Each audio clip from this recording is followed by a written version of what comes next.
हमें इस क्वेश्चन में गिवन है दो इक्वल पॉइंट चार्जेस प्लेस्ड है at separation of 5 mm apart and दोनों को रिलीज किया गया फ्रॉम रेस्ट। अगर इनिशियल एक्सेलरेशन उनमें से एक चार्ज का 8 मीटर पर सेकेंड स्क्वायर एंड उसका मास 5 × 10⁻⁵ ग्राम है। सिमिलरली एक्सेलरेशन दूसरे चार्ज का 10 मीटर पर सेकेंड स्क्वायर। तो इस सिचुएशन के लिए मास मैग्नीट्यूड ऑफ चार्जेस कितना कितना होगा हमें कैलकुलेट करना है। इस सिचुएशन को पहले डायग्रामेटिकली समझते हैं।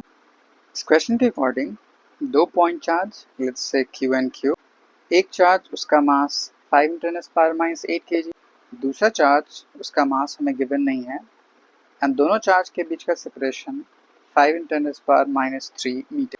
सिंस इस रिलेशन में मास की वैल्यू बहुत छोटी है so gravitational interaction negligibly small होगा, सो उसको नेग्लेक्ट करते हैं।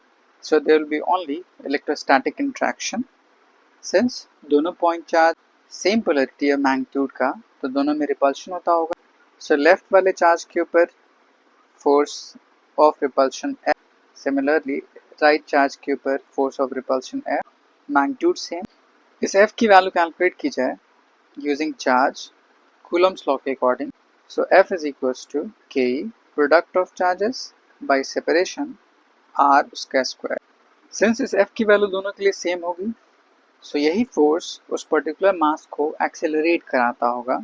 so also F is equals to mass times acceleration। तो फर्स्ट ऑब्जेक्ट के लिए m1a1, सिमिलरली सेकेंड ऑब्जेक्ट के लिए m2a2।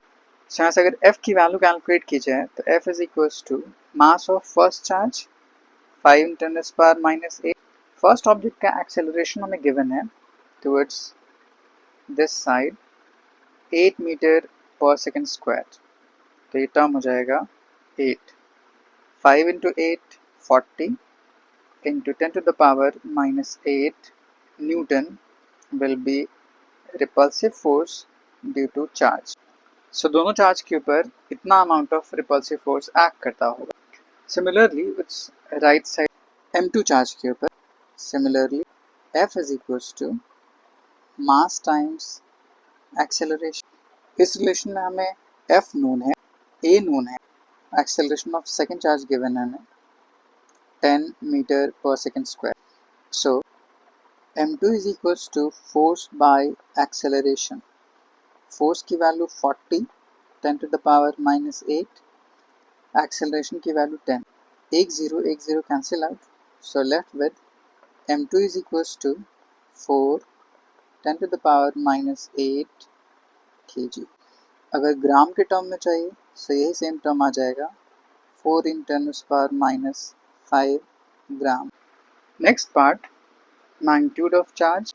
सो अगेन F का रिलेशन चार्ज के टर्म में K Q square by separation R square.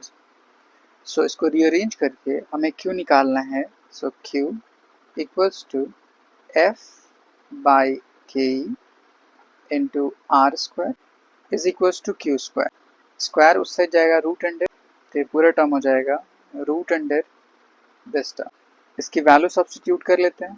F force उसकी वैल्यू 40 10⁻⁻8, R 5 उसका स्क्वायर 25 10⁻⁻3 उसका square divide by K 9 10⁻⁹ root under.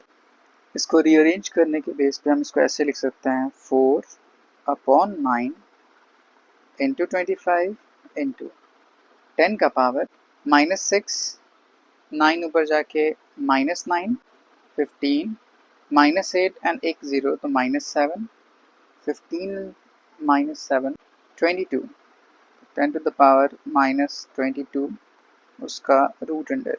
सो इसकी वैल्यू आ जाएगी 4 का रूट 2, 9 का रूट 3, 25 का रूट 5 और 10⁻⁻22 उसका रूट -11।